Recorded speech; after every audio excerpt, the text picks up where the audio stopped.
So welcome to the Ayurvedic Association of Canada Thursday night webinar for the month of May. And Hello, everybody. tonight we are going to have a continuation of the conversation that we had in April on food and mental health.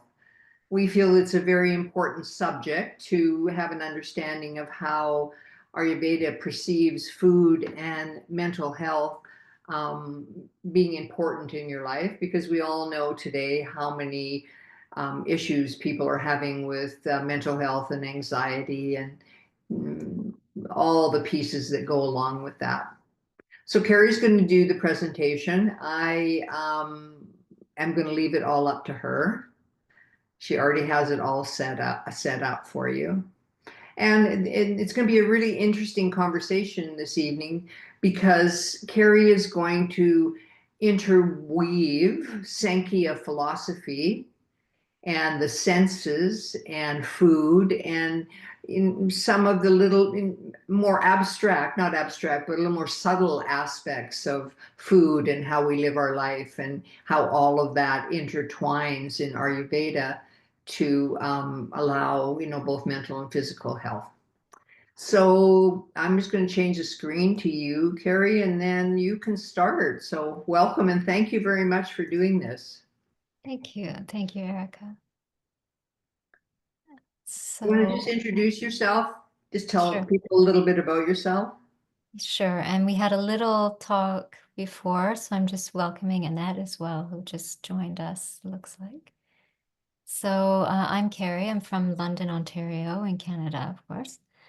And I know Erica from Kerala Ayurveda, and I've just learned there's a couple of other from this Kerala Ayurveda family here as well, which is so nice. And I'm in the beginning of the doctorate program. And so I'm just really happy to be here and to share Ayurveda together. I mean, we're all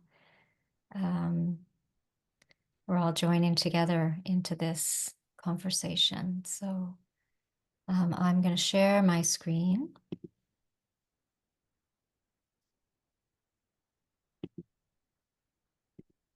And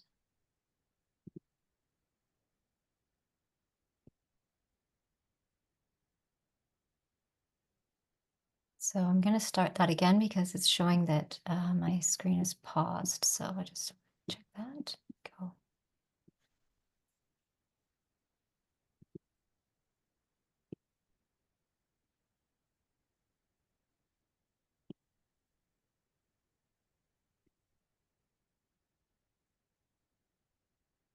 All right, so I'll just make sure that that the slides are moving and you can hear me and everything's I okay. can, Carrie. Can everyone else? Everyone else okay? We can hear you, see Yes. you. Great, Yeah. thank you, thank you. All right, perfect. If you could just turn your audio and video off until Carrie asks us if we would like to ask questions, that would be great. Great. So let me just organize that. Okay, so we're doing this series, which is, as Erica mentioned, nuanced, large, relevant, and so let's move forward on that. And of course, I'm giving thanks and gratitude to Ayurveda and to all of the teachers as well. So we often start, although many of you will know this, but we do start often with what the definition of health is in Ayurveda, and it always brings back the relevance of our conversation. So, of course, sama dosha, sama agni. So the doshas. I'm sorry, I just have to try to see how I can move this. There we go. So perfect health is when the doshas, vata, pitta, kapha, the tissues and excretory functions are in balance. Senses, mind, and spirit, bright, pure, serene, and gracious. So additional is that to be established in the self, also called swastha. So according to Ayurveda, the good and the bad and the comfortable, not comfortable are the 4 types of outcomes. So Ayurveda seeks to reduce the disease and the issues, and to maintain and support health. So we're going to go into a nice little journey here into the Samkhya philosophy, which is, if you know it, you know it's just really beautiful, and offers so much. It's one of the Shad Darshans that the Ayurveda draws on. And according to the Samkhya philosophy, that we have an understanding of things, but we need to unearth the definitive means of removing the suffering. And therefore, we need to understand what is the manifest universe, what is the sources of universe, and who is or what is the nature and knower of consciousness or consciousness. So I'm just going to take a moment because I'm having a little trouble with this little box that's covering everything up here. Okay now. All right. So, so we've seen this before, especially I know many of us from Kerala here. And I always like to start here because it gives us this large context and a way for all of this understanding to meet together and really right down to the most base building blocks, which are the Panchamahabhutas. So one thing that the Samkhya philosophy gives us is this perspective of the material, the body-mind system, and also the aspect of the soul or consciousness. And that in Ayurveda, we say that the mind is seated in the heart, and that the mind is a bridge between the consciousness and the body-mind system. So, so as was mentioned in the previous slide, we have the 3 forms of suffering, and why do we want to understand them? It just gives us a picture, really, a picture of what influences we're under. And Ayurveda seeks to reduce suffering, and it also understands what the influences on us are at a given time. And so we can understand, one, whether the suffering is internal from oneself, from the body-mind system, coming from other beings. So, that can be from beings that are not just human, and from nature, active nature, so weather, seasons, and so on, and all these influences that are upon the body-mind system. So if you've had any experience with food, then I think this exploration makes a lot of sense, because it becomes very clear the more that you become involved with aspects of food and the mind, that it's never a simple equation. So all the time we have food and inputs in our life and every day. And so we also have a mind that has a propensity toward fluctuation. So, and then we have a consciousness. So how do we frame all of that? So Ayurveda is defined as Ayu, life, and Veda, science and knowledge. So really, Ayurveda gives us this really large understanding of how we can live within our life. And generally speaking, this is a quite a broad little diagram, but hoping to bring it into our discussion of ahara and inputs, and that is that we have from the Samkhya philosophy, we have the material manifestation, everything in the universe. We have the understanding of the nature of the manifestation. We move down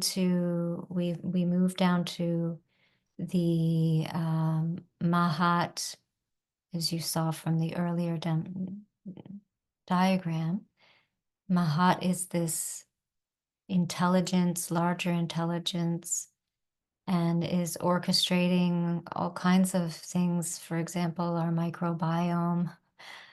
An example would be a symbiotic relationships where, there's don't know if you know about the praying mantis, for example, that it has a parasite that goes into it that needs water to continue its life, of course. So it takes over the mind of the praying mantis. It moves internally, causes the praying mantis to jump in the water, even though it will destroy its own life. And then it comes out and continues its procreation and lifespan. So there is this intelligence in nature, which is, we have eyes, we have sight, we have all of these really profound effects of that greater intelligence that are working in us and around us all the time. We just have to stop and look at the body-mind system, and it always brings this sense of awe for me. It doesn't seem to matter how much you study. There's still something that's just profound behind it all. So partly why I like to go into the Samkhya philosophy, because of the inclusion of this, it's where we see the beauty also. So we go down from the Mahat to the Amkara, and that is the differentiating principle. So it's going to split, and we get the three gunas at that point. So the three fundamental, you could say, qualities of energy related to the mind.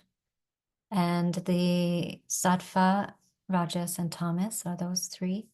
And sattva is the unchanging. So actually just rajas and tamas are what you might call doshas, or those that can go out of balance.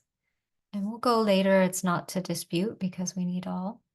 But that differentiation is what leads us down into the further differentiation, which is into the 5 organs, sense organs, the 5 organs of action, the 5 causal elements, the Tan mantras, and the 5 elements, the Panchamahabhutas, so ether, air, fire, water, and earth, which are really those fundamental building blocks. And if we're going to talk about anything to do with nature and creation and food and our body-mind system, we want to have this intimate connection to the Panchamahabhutas.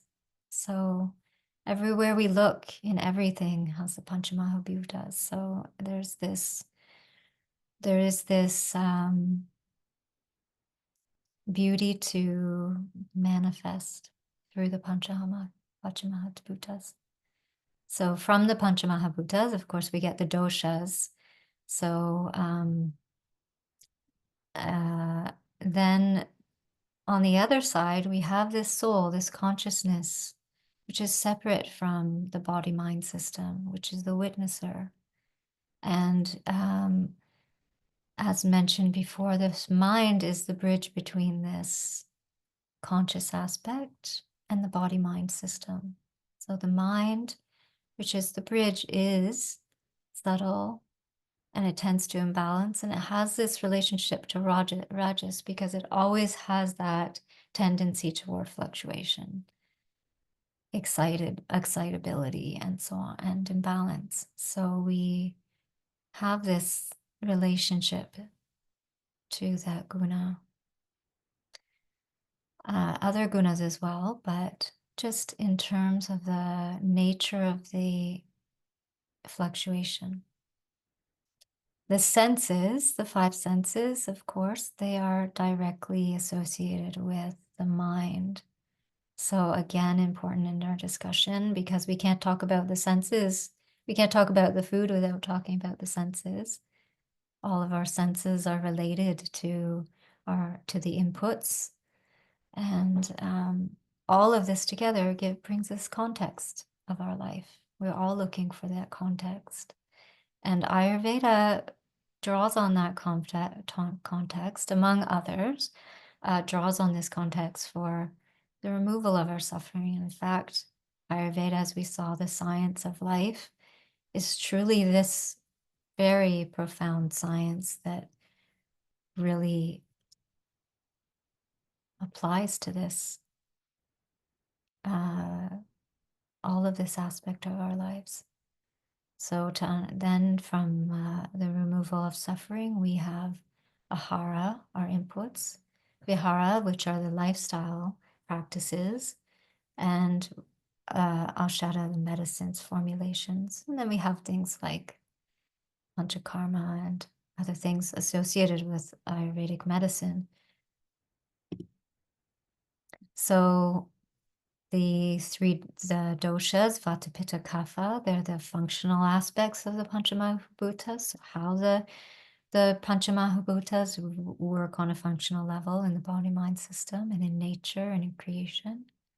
And these are made up from the five elements, Panchamahabhutas. So Sarira, the body, hosts the soul and is composed of the five Mahabhutas. There's a part of the permutation of the unique permutation to the individual of the Panchamahabhutas. So a quick little recap from before is about the Panchamahabhutas, because when we understand their qualities, again, we can always return to this because we always want to understand about their qualities. And why is that? It gives us a freedom. When we understand about ourselves, so our dosha, our prakruti, or our vikruti, our imbalance, and we understand about the Panchamahabhutas and about their qualities, it gives us this tool and this freedom to be able to be able to be our own healers.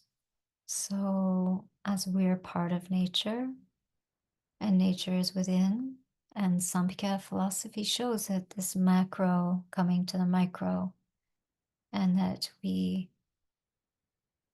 can become our own healers by connecting to this nature within and nature without. And again, we have the mind, which is this bridging aspect. So the properties of the doshas, just to go over them, this is just a little recap. Ether and air are the qualities of the Panchamahabhutas related to the vata, therefore they're predominant qualities in vata. Likewise for pitta, which is fire and water, and their qualities, and kapha, which is the water and earth and their qualities.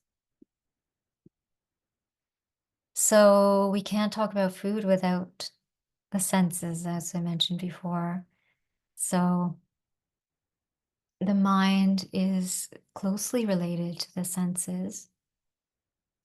We have the five sense organs, which in and of themselves are said to be pure reception, pure perception, and the the translation of that is the 10 mantras. So we have sound, we have touch through skin, sound through the ears, we have sight through the eyes, taste through the mouth, the tongue, and smell through the nose. And they're each related to the Panchamahabhutas as well.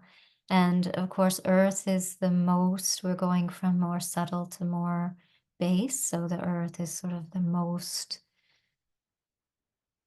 base of those materials, and we have the smell. So I was so I can't sort of forget what we learned about smell and earth, and is that when we smell something, it's actually, we may not see it, but there's that particle that's actually in the air that our nose is picking up, particle of matter. So the nose is that reception of those base material, and also, of course, all of the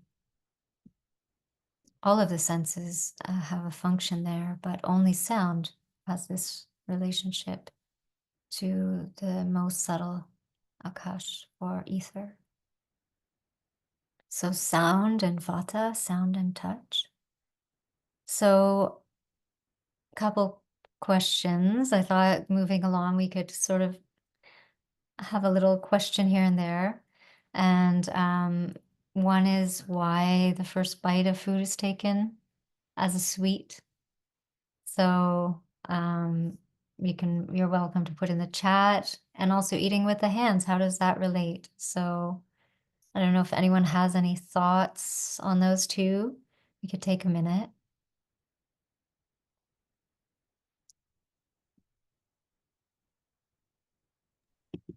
You'd also turn on your audio if you'd like to give an opinion.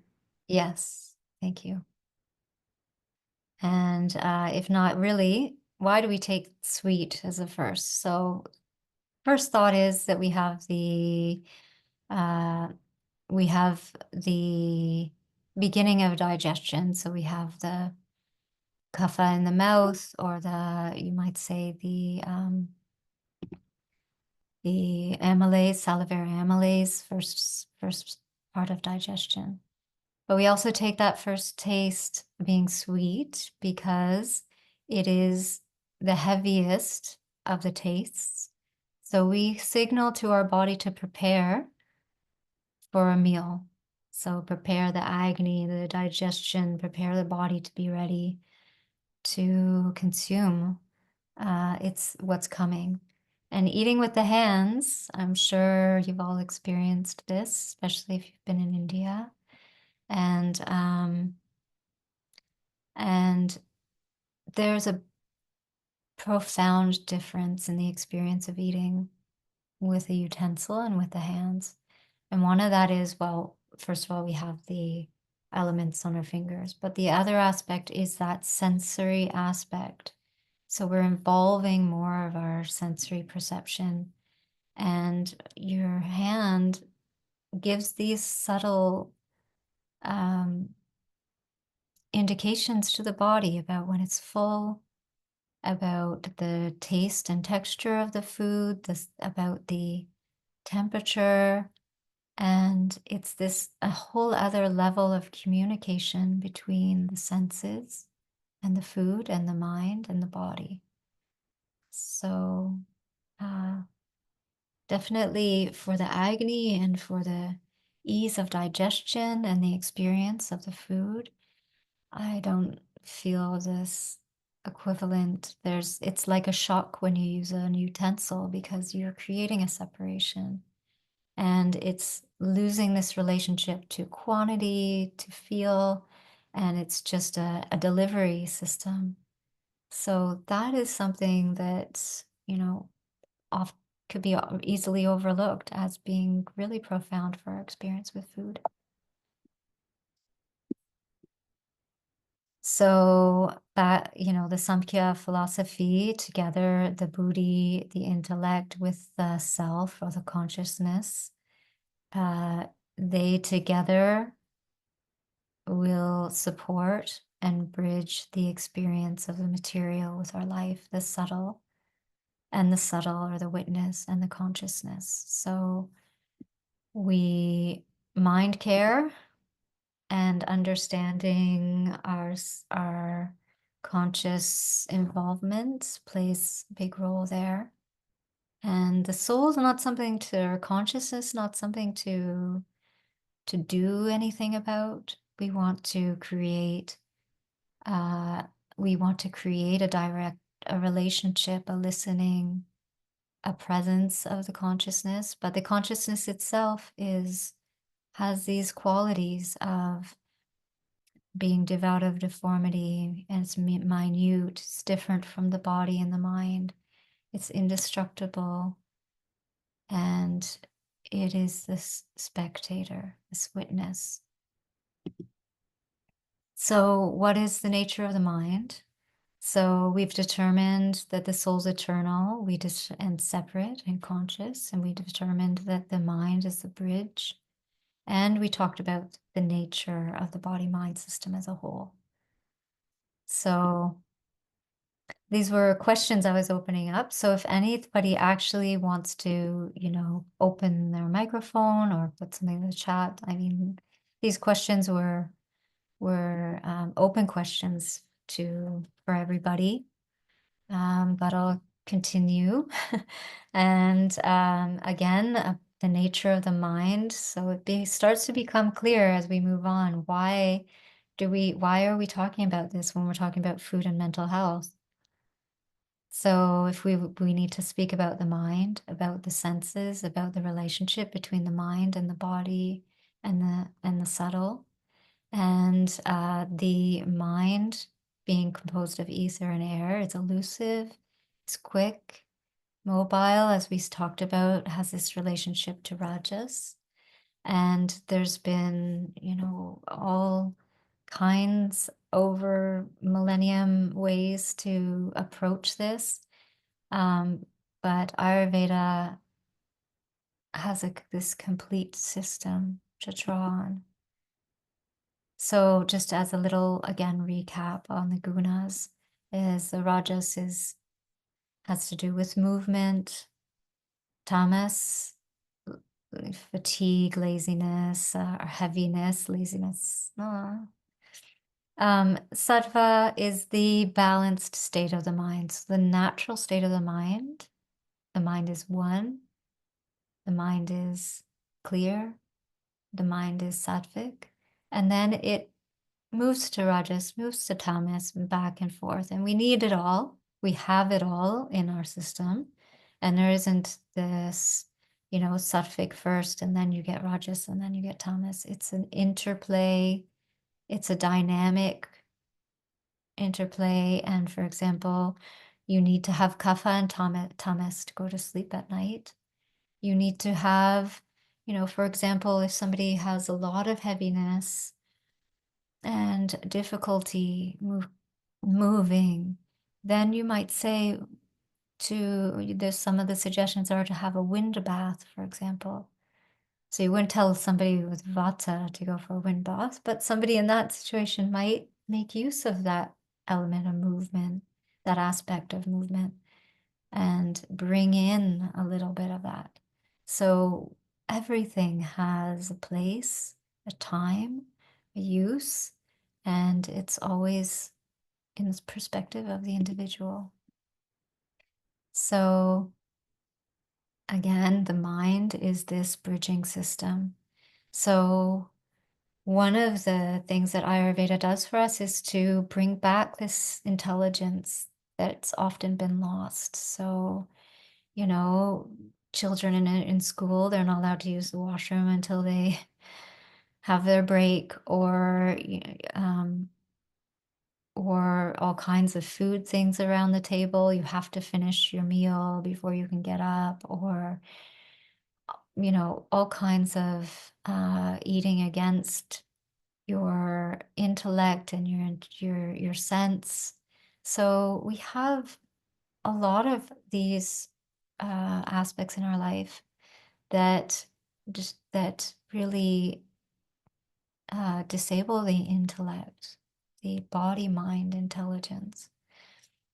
So one of the ways that Ayurveda works on too is bringing back this intelligence. And one of the advices is to not suppress bodily urges. So now, also to mention that if any of these are in excess, for example, excessive belching, excessive gas, excessive yawning, then we might move into some clinical questioning to find out if it's a premonitory symptom, for example. But regular uh, life urges, we are speaking about not suppressing urges. And that does two things. One is uh, it means that we're not constantly disputing our own intelligence. And it also means that we are growing the trust of this. More that we listen and respond, the more that the body mind recognizes this, and the more that that voice can play a larger role. So, one thing I wanted to outline here is hunger and thirst. So, the not suppressing the hunger. So, in Ayurveda, even hunger is seen as a disease because anything that's throwing you off balance, and what's the remedy for hunger is food. Remedy to thirst is drinking. So, this aspect of being aware of our body cues, I think, is a whole conversation in itself when we're speaking about food and mental health. But for today, this purpose for our talk, we'll continue to speak about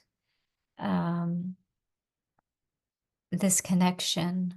So, again, strength, longevity, vital breath. So, we need to have food to supply our agni, and it needs to have this nourishment and support for the digestion to be sustained, and it dwindles when deprived of it. So the four pillars, as most of us know here, the inputs. So any inputs from any place: senses, mind, food, impressions, breath, sleep, and sensory management, energy management, and the four inputs: food, water, breath, and perceptions. So another question, if anybody wants to open up, is what would we call conscious eating then? So we've determined that the soul is eternal. We've determined that the mind is a bridge, and we've determined that the mind is prone to fluctuations. And we talked about the inputs. So I wonder if anyone wants to answer anything about that or bring anything about that. If not, we'll continue. But Hi, yes, Carrie. hello. I will have a comment if you guys don't mind. Great. Wonderful presentation, reminding me of conscious eating, especially. Lately, as I am an Ayurveda practitioner, but of course I'm also a human being. So I Yeah. have been really, really practicing conscious eating, and the healthy eating guidelines myself. Mm, For the last couple of years, I have, so to speak, trained my family to understand that I don't really prefer eating with them, mm, even though we're people who always ate at the dining table together. And mm, I find that I need to eat by myself now. I mm, feel that I am not well in terms of my digestive, power if I'm mm, engaged in conversation, mm, engaged in not just, especially, vata striking conversation, but just any conversation, to be honest. yeah. Mm, And also, the last bit, I probably want to say couple of years, definitely I have been eating as much as humanly possible with my hands. mm, I really, really relate to what you've said, and I appreciate that so much because those were words out of my mind, that mm, cutlery actually separates us from the senses.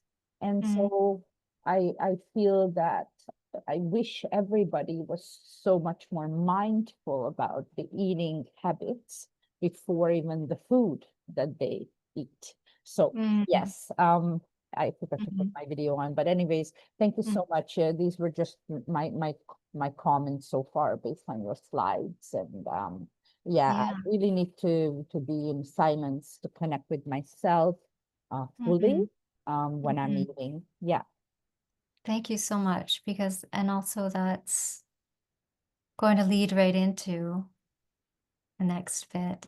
And so many, so many good points there.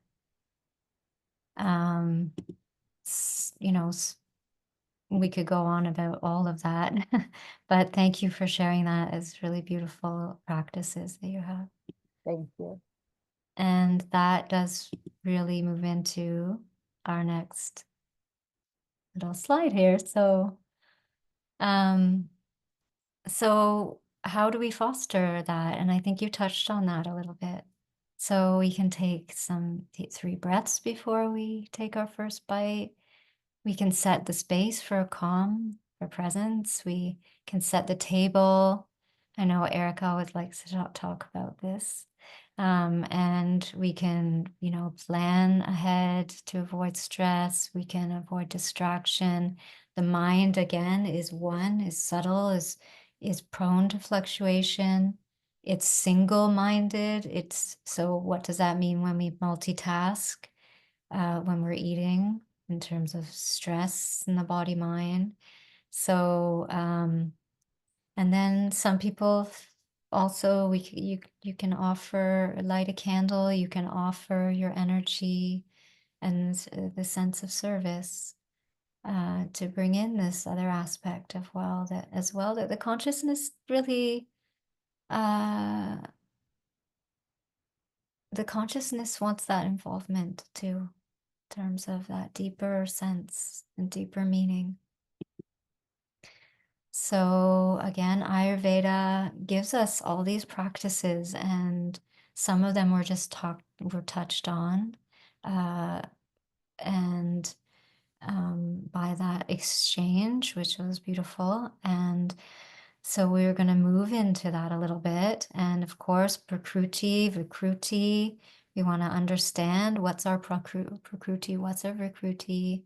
We need to also understand the 3 things of when, what, when, and how. And it's said that the when is the more important.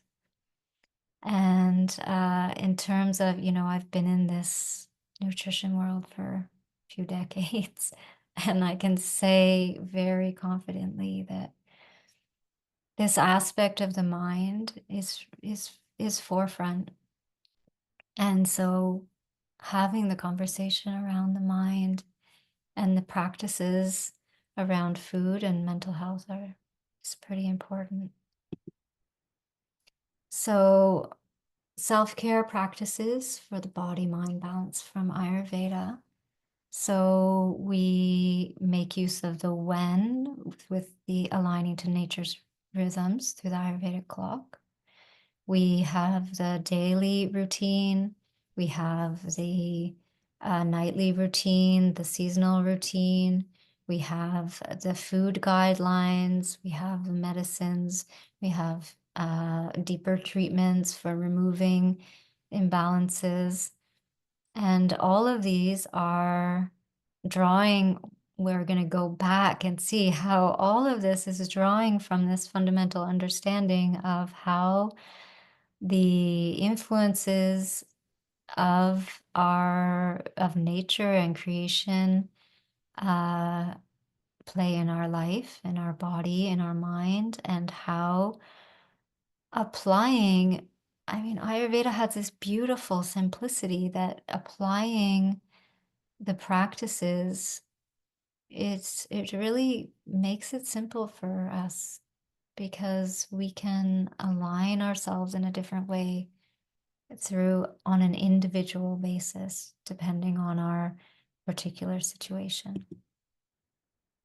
So as Traka Samhita says a wise person suffering from mental diseases should very carefully consider again and again what's useful and what's harmful.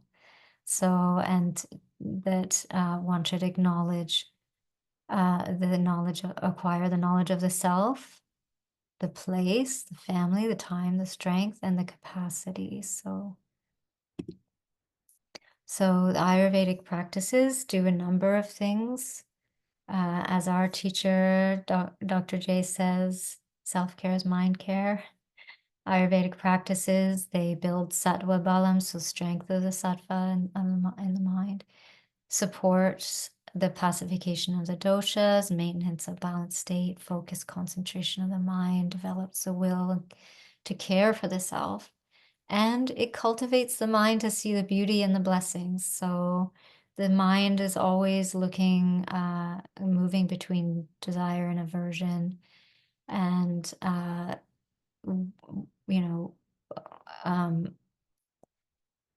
like, dislike, all of the dualities. It's always fluctuating between these. And that's the automatic tendency of the mind. So the positive, we need to cultivate that. And we can cultivate that in part through these practices that are given. And they have a cumulative effect of their own. So actually, today in psychology, they call this executive functioning, actually, and the recommendations how to build executive functioning, which is a function of the prefrontal cortex, is mindfulness, building routines, planning, time management. So we see, and just as a little quick side, and I'm not going to take long on this little story, but we were just speaking about alcoholism and how alcohol, severe intoxication, the levels of intoxication is that it takes the ability to understand what's right, what's wrong, what's what we need, what we don't need, what's happy and what's not happy. And that's because this action of the mind comes offline. So we see it echoed here, that this aspect of the mind as this organizing principle to understand and direct. So some of the ways to help manage the inputs, of course, we have seen this, and as we spoke about when we talked about the doshas, that the opposite balance, and that we have the qualities related to each of the doshas as well as their element involved. And we have some general ways that we can support the senses for Vata, Pitta, Kapha, as well as Ahara and Vihara, the lifestyle and the inputs, how we can affect Vata, Pitta, Kapha in this way. And we have, as spoken about, the daily routines. So this talks a little bit also about the when. So when we wake up, when we have our breakfast, when we have our lunch, which is according to the Ayurveda clock, as well as the individual. So we're talking in general here. This can be utilized in a clinical way, depending on specific imbalances or needs of the individual. Again, the night routine as well. So eating 3 hours before bedtime so the body can digest, and giving this time for the body mind to be prepared and ready to sleep, so we can sleep at 10 by 10. And people talk about this second wind they get if they sleep past 10. And that's because we're moving into this pitta time night. So we need that kapha and we need that tamas. We need that time for the mind to still and for those fluctuations to reduce so that we can have a restful sleep, which is a whole other conversation about why that's important. Then we have the seasonal regimens as well, which also has to do with our inputs and what's needed at the time. So here we are at the incredible practice of food and nutrition, and we've really talked about all of these things, and of course we want to remember about Agni as well. So general food guidelines, which were brought up in our little talk, our little exchange there that we had, that we, want to be in a proper place, avoid overexcitement, distraction, concentration of the mind, and to pay attention to oneself. So there is that conscious aspect as well that we talked about, how we can connect to this conscious aspect, how we can be in tune and related and have the mind working in a clear way and the body mind intelligence to receive those cues. So just a little showing this again, just as a little reminder. As we talked about this last time, so I just put this here as a little closing reminder about how even we can go into the very details of the food in relationship to the Pancha Mahabhutas and the body-mind system. So that really closes the presentation. Here we've seen this. This is a recap as well.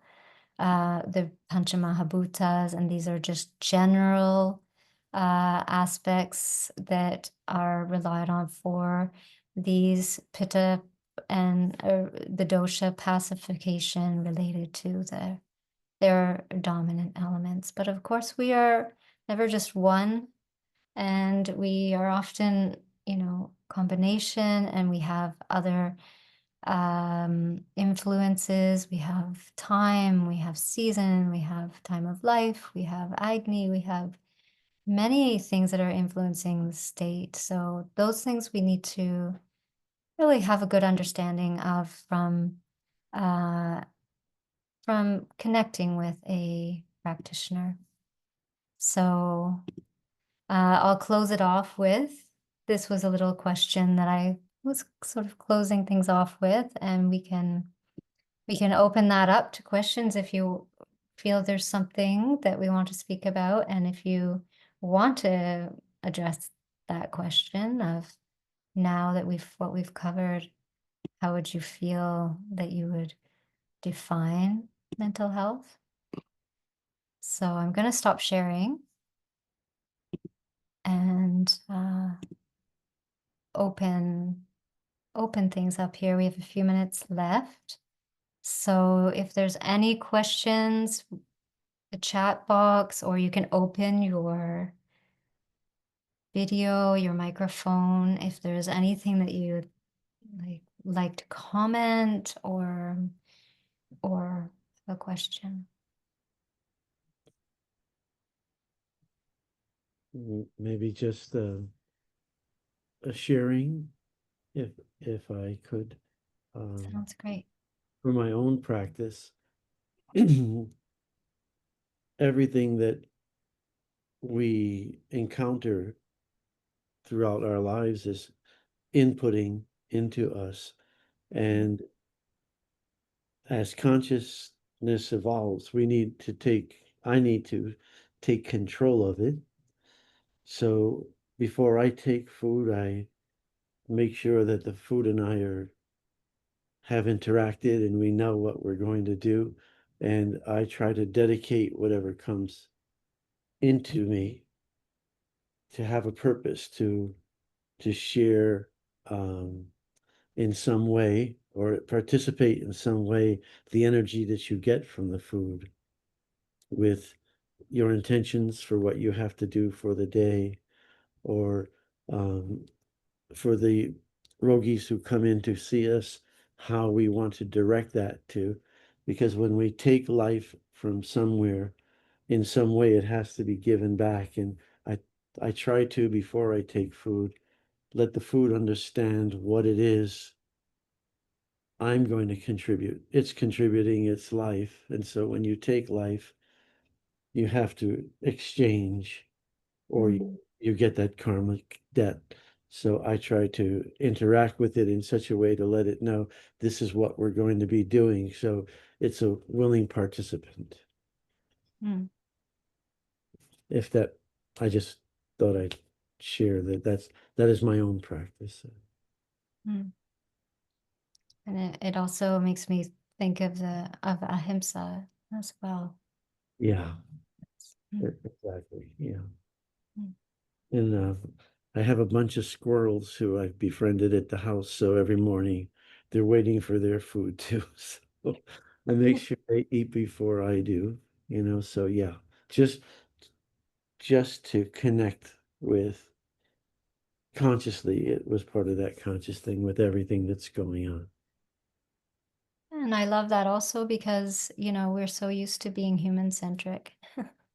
Yeah. But we're part of something, we're made up of all those same building blocks. And it said that the Purusha, it pervades all of the body. And so I appreciate that. Thank you, Vincent. Hi. Hello. Hi, this is Navdeep. Hello. So, can you hear me? Yes, thank you. Nice to have you here. So, you asked a question, define mental health. Mm. So, in my perspective, it's like what Ayurveda teaches us is like balance in everything, right? But when this balance is not maintained, then this mental health and other mental issues and other issues starts. Mm.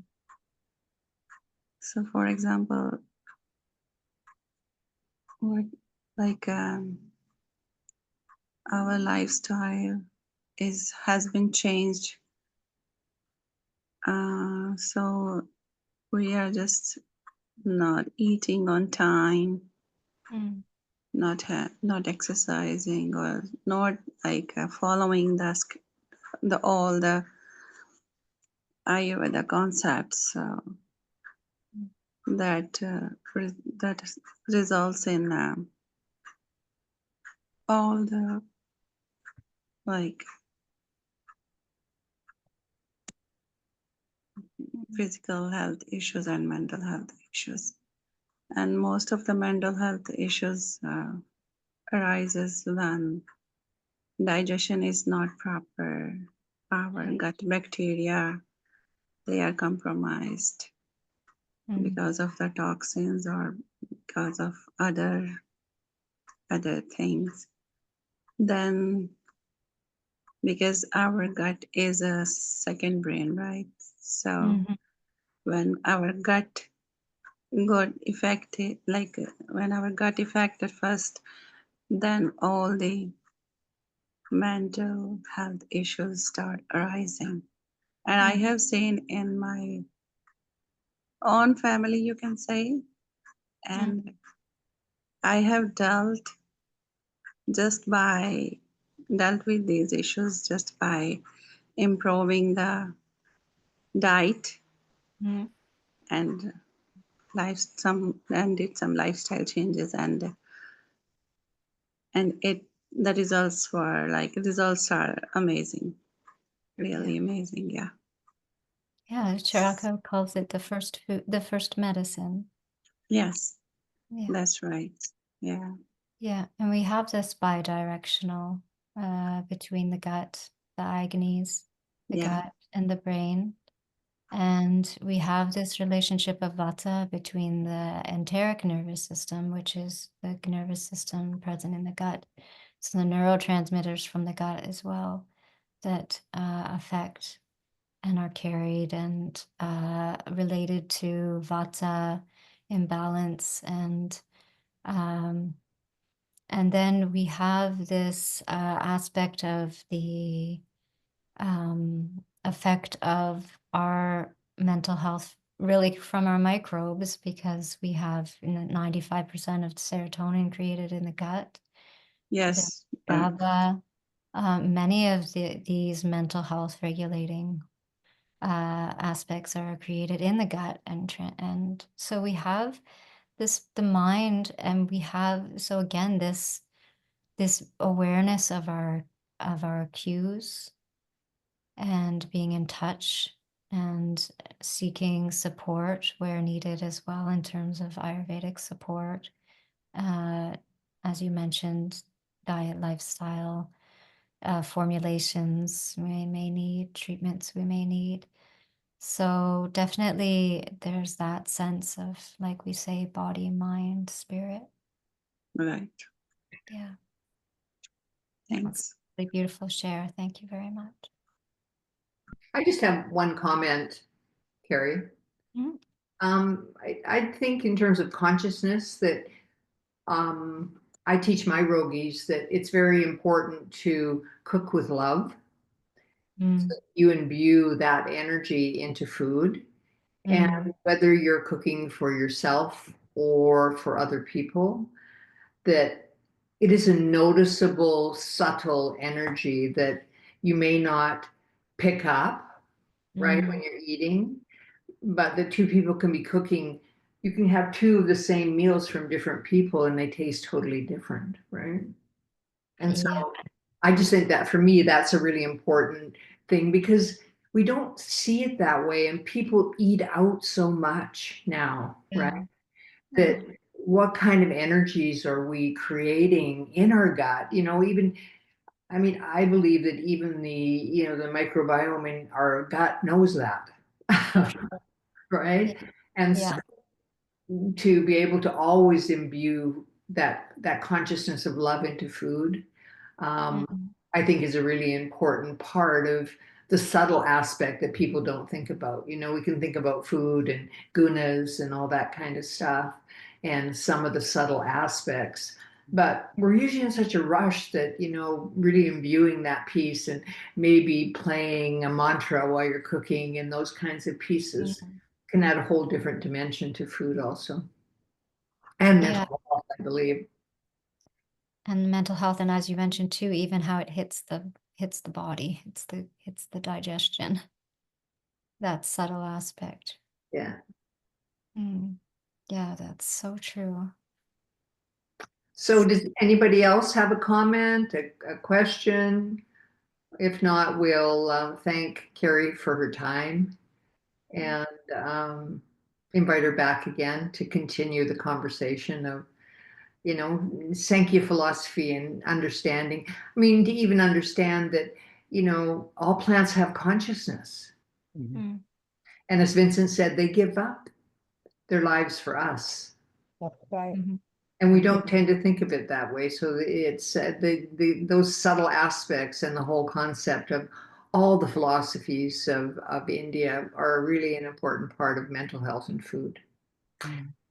Right, and those practices around harvesting, around care of the plants, understanding the influences at the time, like the moon and so on. Right. It is really In fact, good. I just read a really interesting study where this woman, I'm a vegetable gardener, right? I really like Nice. vegetable gardens. Nice. And so she had two separate gardens that she watered the same, gave the same nutrients to, but one of the gardens every day they played the Gayatri mantra. The Gayatri mantra was on a tape that played in that garden every day and not in the other garden. And the abundance and the difference in the quality and the size and the amount of food that came out of the garden that had been listening to the Gayatri mantra for all season. It was an incredibly different garden. It was amazing to read that, right? That's beautiful. Yeah. Just like the people who talk to the plant, right? and plant well-being then just thrives. And the other thing that came to my mind with your presentation, which I always ponder over in my presentation work as well, that let's say how children have this very limited time to be able to eat lunch, or older people who work, and they've got 30 minutes for lunch. That is ridiculous if I've ever heard it. It's an absurdum of the system of what surrounds us. It's not feasible for anybody to be well, especially in Toronto, where I used to live in Toronto for 20 years, Carrie. And, people coming down from the skyscrapers, by the time they ride the elevators down and back up, that's 29 minutes. So that leaves like no time for lunch. Yeah. So therefore, people are rushing and paper bagging and eating in the car and throwing it on the seat and all that kind of, what basically we're all forced to. Well, like a lot of people feel forced into. That is setting up everyone for digestive failure in the first, let alone disconnection. Yeah. Yeah, it's a big question. I mean, that's, that leads into so many things. Yeah, this should be an educational component in schools. What do you guys say?